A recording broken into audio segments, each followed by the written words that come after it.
সকালটা আমার জন্য সবসময় আলাদা, কারণ অ্যালার্ম নয়, আমার সোনাটাই আমাকে ঘুম থেকে তোলে আদর করে। তার জন্য এই ভালোবাসার দিনটা শুরু হয় হাসি দিয়ে। এমন একটা ভালোবাসা যেটা শুধু অনুভব করা যায়, ব্যাখ্যা করা যায় না। সকালের প্রথম আলোয় স্নান সেরে ঠাকুর ঘরে ঢুকতেই মনটা যেন নতুন করে জন্ম নেয়। হাত জড়ো করে প্রদীপ জ্বালানোর শব্দ, ধূপের গন্ধ আর মন্ত্র উচ্চারণের শান্ত সুরে ঘর ভরে ওঠে পুজোর পবিত্রতায়। দেবতার চরণের সামনে দাঁড়িয়ে যেন সব দুঃখ দূর হয়ে যায়। মনে আসে নতুন শক্তি আর আশীর্বাদের অনুভূতি। ফুল, জল আর ভক্তির ছোঁয়ায় সকালটা আরও সুন্দর হয়ে ওঠে। এই কয়েকটা মুহূর্ত যেন সারাদিনের শক্তি, শান্তি আর ইতিবাচকতার উৎস। পুজোর এই নিয়মিত রীতিটুকুই মনে করিয়ে দেয় শুদ্ধ মন জীবন শুদ্ধ সত্যিকারের সুখ এনে দেয়। তারপরে পুজো শেষ করে রান্নাঘরে ঢুকতেই শুরু হয় ঘরোয়া ভালোবাসার আর এক অধ্যায়।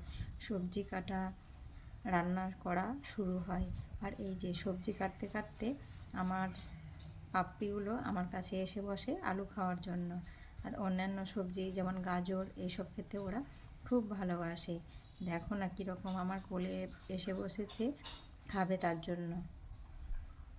খুব ভালোবাসে ওরা আমাকে, আর একটু আলু দিলেই ওরা খুব খুশি হয়ে যায়। তারপরে শুরু হয় ঘর গোছানোর পালা। দেখো আমার মেয়েরা কীরকম পড়াশোনা করে ছড়িয়ে ছিটিয়ে আবার ড্রয়িংয়ে চলে গেছে। আমি রাখতে গেছিলাম, রেখে এসে এই বই টই সব তুলে রাখা, গুছানো এইগুলো শুরু হয়। তারপরে বই গুছোতেই আবার শুরু হয় সন্ধে দেওয়ার পালা। তারপরে সন্ধে দিতে হয়।